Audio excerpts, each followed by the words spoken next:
कहते हैं ना कि डूबते को तिनके का सहारा होता है, लेकिन कांग्रेस पार्टी में ऐसा क्यों हो रहा है कि हर सहारा पार्टी से मुंह मोड़ रहा है। विपक्षियों की तो छोड़ दें, इस वक्त पार्टी के लिए अपने लोगों को अपने साथ रखना मुश्किल नजर आने लगा है।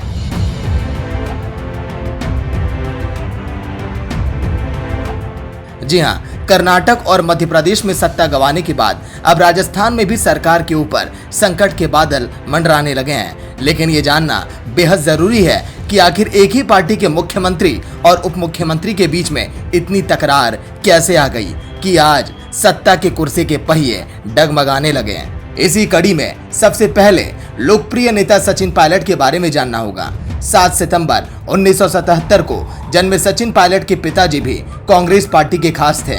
अमेरिका स्थित पेंसिल्वानिया विश्वविद्यालय के वास्टन स्कूल से MBA की डिग्री भी हासिल करने वाले सचिन ने भारत लौटने पर सन 2002 में अपने पिता के जन्मदिन यानी कि 10 फरवरी को कांग्रेस पार्टी ज्वाइन की थी।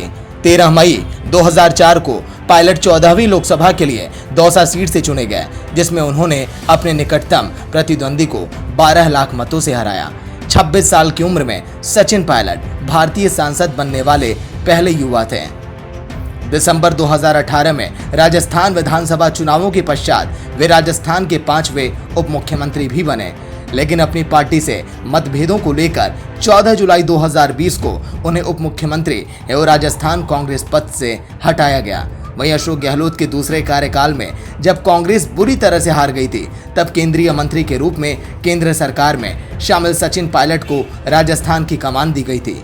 इसके बाद लोकसभा चुनाव में सचिन पायलट को करारी शिकस्त मिली और वो 25 की 25 सीटें हार गए। खुद सचिन पायलट भी चुनाव हार गए, लेकिन कांग्रेस आलाकमान ने उन पर भरोसा जताते हुए 5 साल तक उनको कांग्रेस का प्रदेश अध्यक्ष बनाए रखा। इस बीच कांग्रेस महासचिव के रूप में मुख्यमंत्री अशोक गहलोत कांग्रेस पार्टी में काम करते रहे। उत्तर प्रदेश, पंजाब, हिमाचल प्रदेश, गुजरात में चुनाव प्रभारी रहे, जहां पर उत्तर प्रदेश को छोड़कर बाकी जगह पार्टी ने ठीक ठाक प्रदर्शन किया। इस सफलता के बाद अशोक गहलोत राजस्थान की राजनीति में एक बार फिर से स्थापित हो गए और सचिन पायलट और अशोक गहलोत में अदावत शुरू हो गई। अब दोनों ही नेता कांग्रेस के पूर्व राष्ट्रीय अध्यक्ष राहुल गांधी को एक साथ गाड़ी में लेकर घूमते थे। हर रैली में दोनों एक साथ हाथ उठाते थे और यहाँ तक कि हालत यह हो गई थी कि रैली के लिए जयपुर के खासाकोठी होटल में बस लगती थी और बस में अशोक गहलोत सचिन पायलट को एक सीट पर बैठाकर कांग्रेस की रैली में ले जाया करते थे। फिर क्या था, दोनों चुनाव की तैयारियों में लग गए। चुनाव हुए, मेहनत रंग लाई और राजस्थान में कांग्रेस की जीत हुई। लेकिन यहाँ से दोनों नेताओं के बीच तकरार भी शुरू हो गई। तमाम बैठकें हुई, मुख्यमंत्री कौन बनेगा, तमाम बैठकें हुई, अटकलें तेज होती गई। अंत में कांग्रेस ने अशोक गहलोत को सीएम घोषित किया तो सचिन पायलट को डिप्टी सीएम।